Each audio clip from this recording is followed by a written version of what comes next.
नमस्कार, मैं अंशिका शर्मा पंजाब खबर विचार में आप सबका स्वागत करती हूँ। आज की हमारी चर्चा का विषय रहेगा प्लास्टिक। जी हाँ, प्लास्टिक। इसे तो हम सब अच्छे से जानते ही हैं। रोजमर्रा की जिंदगी में इसका उपयोग जो कर रहे हैं, पर क्या हम इसके बारे में अच्छे से जानते हैं? इसके क्या नुकसान हैं हमारे पर्यावरण के लिए, हमारे लिए, जानवरों के लिए?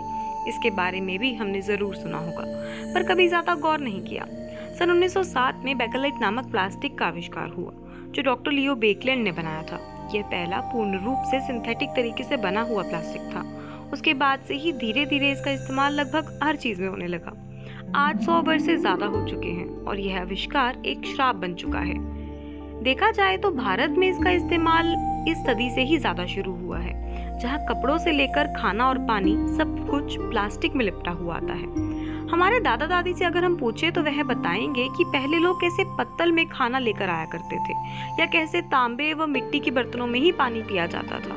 पर आज हर चीज प्लास्टिक से ही बनी है। पानी पीने की बोतल से लेकर नहाने की बाल्टी तक सब कुछ प्लास्टिक से बना है। होटलों में रोज लगभग 4 लाख प्लास्टिक की बोतलों का कूड़ा निकलता है। अगर हमने आज एक पानी की बोतल खरीदी और फिर फेंक दी, तो इसका 90% हिस्सा 27 से 28वीं शताब्दी में जाकर नष्ट होगा।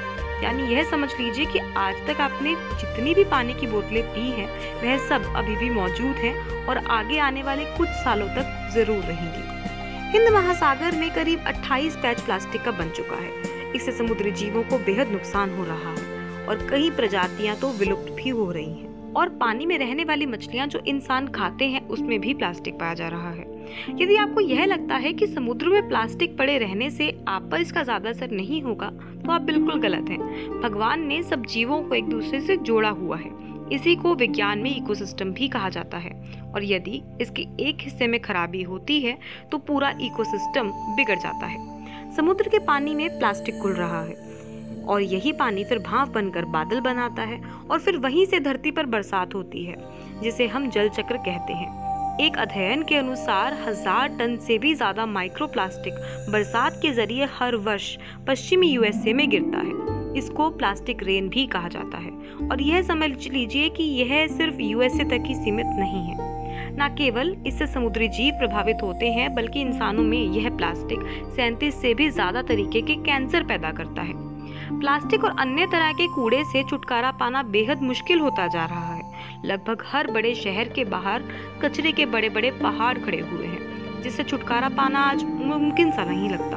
अगर यूं ही चलता रहा और हम सब नहीं संभले, तो हम सब और ये धरती प्लास्टिक के बोझ तले दब जाएगी। चलिए अब इससे बचने के तरीकों के बारे में बात करते हैं। शुरुआत छोटे स्तर से करते हुए हमें यह समझना होगा, जब भी हम सब्जी या सामान लेने बाजार जाएं, तो साथ में एक थैला जरूर ले लें, ताकि हमें प्लास्टिक की नई थैली का उपयोग नहीं करना पड़े। सरकार को सख्त कानून बनाने होंगे और एक बार प्लास्टिक का इस्तेमाल होने वाली चीजें जैसे थैली, इन सबको बैन करना होगा।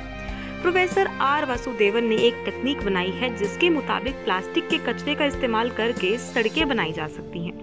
इससे न केवल प्लास्टिक के कूड़े से छुटकारा मिलेगा, बल्कि सड़कों की उम्र भी लंबी होगी और उन्हें मरम्मत की जरूरत कम पड़ेगी।